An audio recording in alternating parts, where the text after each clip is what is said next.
जय श्री राम, हर हर महादेव, जय हिंदू राष्ट्र। हिंदुत्व दर्शन आपका अपना चैनल है और इस पर आपका हार्दिक अभिनंदन है। मैं ब्रह्मानंद झा आज कुछ महत्वपूर्ण बिंदु को आपके समक्ष लेकर प्रस्तुत हुआ हूँ। और अक्सर हमारे सनातनी बंधु ये पूछा करते हैं कि इतने सारे इस्लामिक देश और इतने सारे ईसाई देश, बौद्धिस्ट देश, हमारा अपना हिंदू राष्ट्र क्यों नहीं है। उससे पहले मैं उनसे कहना चाहूँगा हिंदू राष्ट्र तो की बात तो बिल्कुल सही है। इससे पहले हमें हिंदू बनना पड़ेगा। और अनेक बातों पर ध्यान रखते हुए मैंने निम्न बातों को गौर किया, जिससे कि भारत हिंदू राष्ट्र के रूप में, विश्व गुरु के रूप में फिर से पुनर्स्थापित होगा। इसके लिए मंदिरों को गुरुकुल खोलने की आज्ञा देनी होगी और उन्हें अधिकार देना होगा कि मंदिर भी गुरुकुल खोल सके। जब मस्जिद और चर्च, मदरसे और कॉन्वेंट स्कूल खोल सकते हैं तो मंदिरों को गुरुकुल खोलने का अधिकार क्यों नहीं। नंबर 2, 126वें संविधान संशोधन के माध्यम से भारत को जब 42वें संविधान संशोधन से 76 में एक सेकुलर देश घोषित किया गया था, और ये गलती से नहीं, जानबूझ करके किया गया था, एक षड्यंत्र के तहत किया गया था। तो 126वें संविधान संशोधन के माध्यम से भारत को हिंदू राष्ट्र घोषित किया जाना चाहिए। नंबर 3, जब कॉन्वेंट स्कूल और मदरसे के बच्चे जेपीएससी, यूपीएससी, आईएएस व अन्य प्रतियोगी परीक्षाओं में बैठने का उन्हें अधिकार है, तो गुरुकुल के बच्चों को जेपीएससी, यूपीएससी, आईएएस व अन्य प्रतियोगी परीक्षाओं में बैठने का अधिकार क्यों नहीं। नंबर 4, भारतीय संविधान में से भारत सरकार अधिनियम 1935 को पूर्ण रूपेण निरस्त करना होगा। भारतीय संविधान में वर्तमान में 448 अनुच्छेद है। यदि गिनती के हिसाब से देखें तो 465 अनुच्छेद हो जाता है, और इस 448 अनुच्छेद में से 200 से ज़्यादा, जी हाँ 200 से ज़्यादा अनुच्छेद भारत सरकार अधिनियम 1935 के माध्यम से शामिल किया गया था, और इसे बनाने वाले ब्रिटिश थे। ये हमें नंबर 5 पॉइंट, ये हमें ध्यान रखना पड़ेगा कि ब्रिटिश हमारा भला करने नहीं आए थे, वो हमें लूटने के लिए आए थे। वो हमारे सांस्कृतिक धरोहरों को नष्ट करने आए थे और हमारी सनातन संस्कृति को तार करने आए थे। नंबर 6, पीएफआई व देवबंद जैसे देश विरोधी आतंकी अड्डों को, आतंकियों को, आर्थिक रूप से सहायता देने वालों को जड़ से समाप्त करना होगा, उसे खत्म करना होगा। क्योंकि अगर भारत को हम चाहते हैं कि एक विश्व गुरु के रूप में और शांतिप्रद देश हो, शांतिप्रिय देश हो, तो पीएफआई व देवबंद जैसे देश विरोधी आतंकी अड्डों व आतंकियों को आर्थिक रूप से मदद करने वालों को चिन्हित करना होगा, उसे जड़ से खत्म करना होगा। नंबर 7, हम सभी का यह स्वप्न है कि हमारा भारतवर्ष अखंड हिंदू राष्ट्र, अखंड सनातन राष्ट्र के रूप में, विश्व गुरु के रूप में परिवर्तित हो जाए। और इसके लिए यह नितांत अनिवार्य है, गुरुकुलों की संख्या बढ़ानी होगी। और वर्तमान में हमारे इस भारतवर्ष में मात्र 298 गुरुकुल ही है। जी हाँ, 298 यानी 298 गुरुकुल है। तो हमें गुरुकुलों की संख्या बढ़ानी होगी और सरकार को यह सुनिश्चित करना होगा कि वो गुरुकुलों की संख्या बढ़ाने पर जोर देती है या नहीं, और उन्हें जोर बढ़ाने का अधिकार बढ़ाने के प्रयत्न करने चाहिए। भारत में समान शिक्षा नीति लागू करनी होगी, और इसके लिए इंटरमीडिएट व ग्रेजुएशन तक समान शिक्षा नीति को लागू करना होगा। Number 9, all India Muslim personal law board को जल्द से जल्द समाप्त करना होगा। अगर मुस्लिमों के लिए all India Muslim personal law board है तो सनातनियों के लिए ऑल इंडिया सनातन पर्सनल लॉ बोर्ड क्यों नहीं है, या all India Hindu personal law board क्यों नहीं है? जबकि देश धर्मनिरपेक्ष है तो all India Muslim personal law board का क्या औचित्य है? नंबर 10, समान नागरिक संहिता अनुच्छेद 44 को तत्काल प्रभाव से लागू करना होगा। और यह है समान नागरिक संहिता स्वप्न था डॉक्टर भीमराव अम्बेडकर, जो कि हमारे इस भारतवर्ष के प्रथम विधि मंत्री थे, कानून मंत्री थे। सन 1948 ईस्वी में उन्होंने समान नागरिक संहिता लागू करने की बात की थी। तो बाबा भीमराव अम्बेडकर के पद चिन्हों पर चलते हुए इस देश में समान नागरिक संहिता लागू करना अति अनिवार्य है। और नंबर 11 है, गौ हत्या को पूर्ण रूप से प्रतिबंधित किया जाए और गौ हत्या करने वालों को फांसी की सजा हो। और मित्रों, अनुच्छेद 48 में गौ हत्या पर प्रतिबंध की बात की गई है। और इससे भी इस बात को भी रखने वाले हमारे भारत के प्रथम विधि मंत्री, champion of weaker section doctor Bhimrao Ambedkar का ही स्वप्न था। बात तो करते हैं ये सभी अम्बेडकर की, पर आज के समय में कौन है जो कि अम्बेडकर के रास्तों पर चलते हैं? और अम्बेडकर के रास्तों पर चलने वाले और न जाने क्या क्या सॉन्ग रचाए हैं, लेकिन आज तक हालत जस की तस पड़ी है। गौ माता को राष्ट्रीय पशु घोषित किया जाए। नंबर 13, वक्फ बोर्ड को भी जल्द से जल्द तत्काल प्रभाव से समाप्त किया जाना चाहिए। क्षमा कीजिएगा, वक्फ बोर्ड को भी जल्द से जल्द तत्काल प्रभाव से निरस्त किया जाना चाहिए। अगर यहाँ वक्फ बोर्ड है तो सनातन बोर्ड क्यों नहीं? अतः देश धर्मनिरपेक्ष है तो वक्फ बोर्ड को जल्द से जल्द निरस्त किया जाना चाहिए। अगर नहीं तो हम सभी सनातनी हिंदुओं के लिए, आर्यावर्त के वासियों के लिए सनातन बोर्ड की भी व्यवस्था सरकार करे। नंबर 14, अनुच्छेद 371A को भी तत्काल प्रभाव से निरस्त किया जाना चाहिए। कारण कि अनुच्छेद 371A का संबंध नागालैंड से है।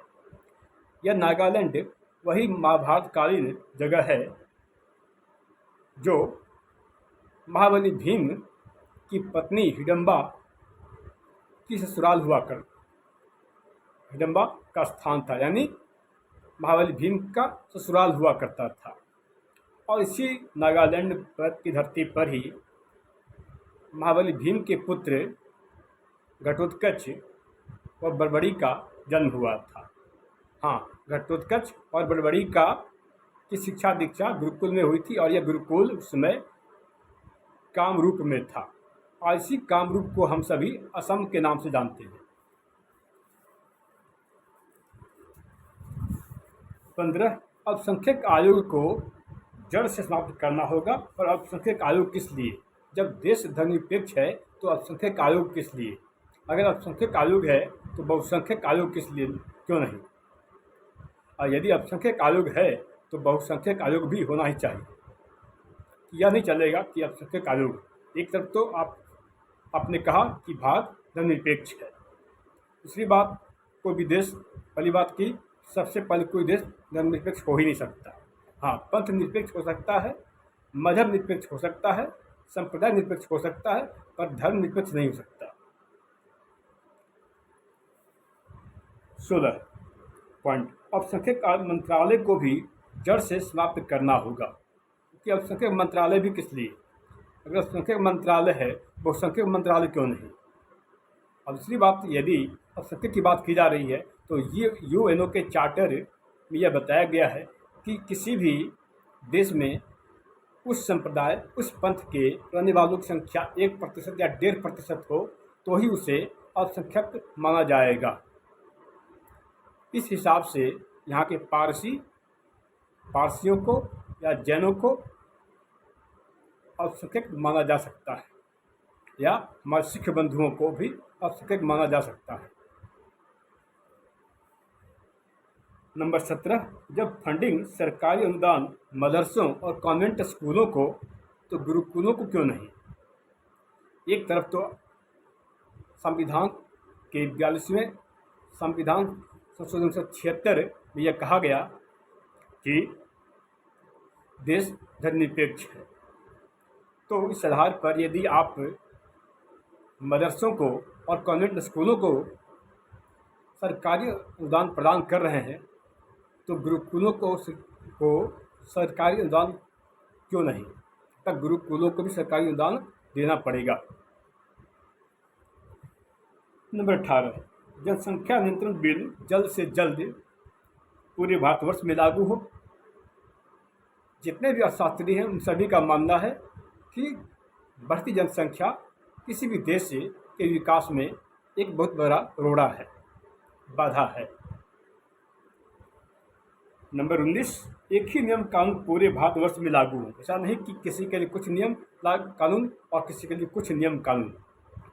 अगर देश एक है, हमारा संविधान एक है, तो हमारे नियम कानून भी एक ही होने चाहिए पूरे भारतवर्ष में।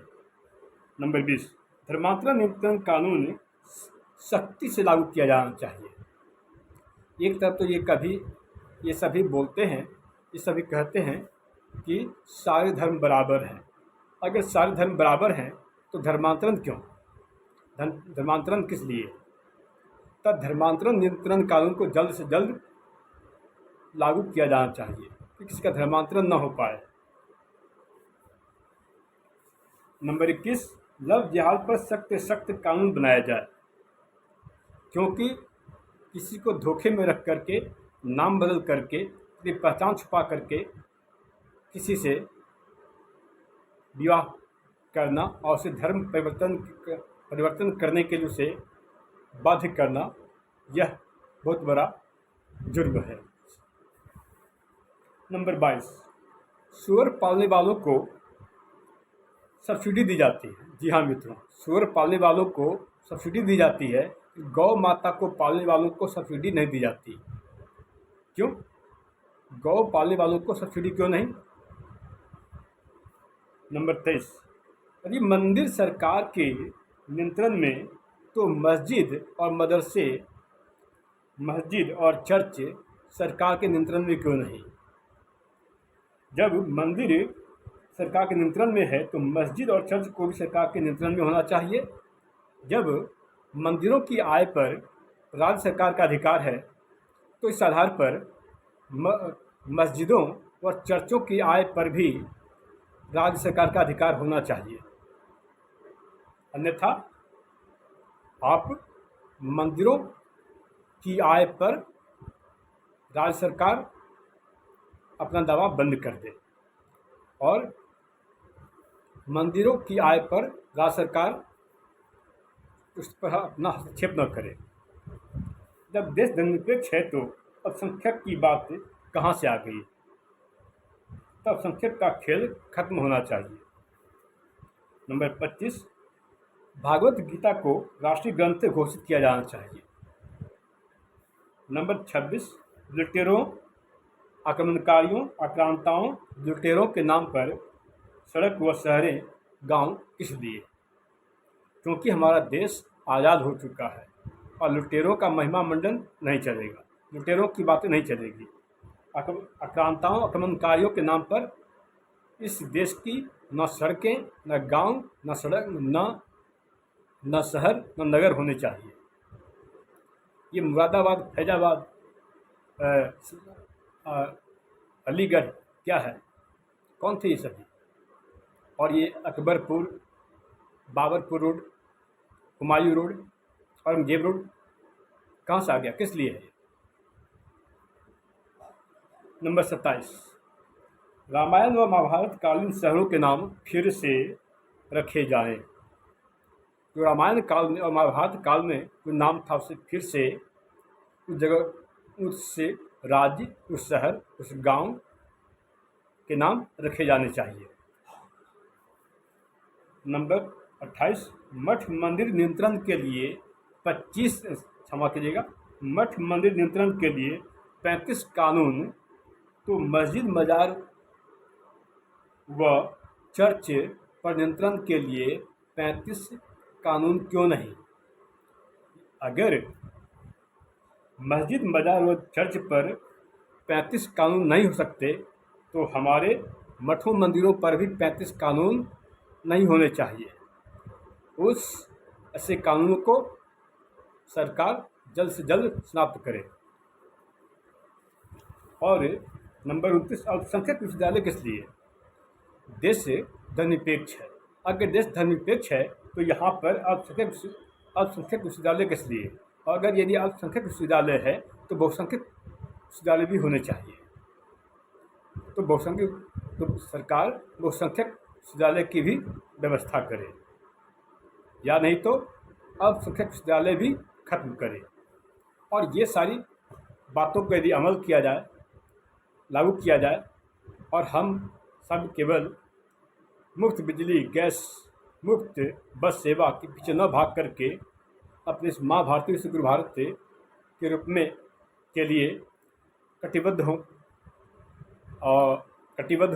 गंभीर हों, जरूर हमारा सपना साकार हो सकता है कि एक दिन हमारा भारत अखंड भारत हिंदू राष्ट्र के रूप में परिवर्तित हो सकता है। तब तक के लिए जय श्री राम, हर हर महादेव, जय हिंदू राष्ट्र।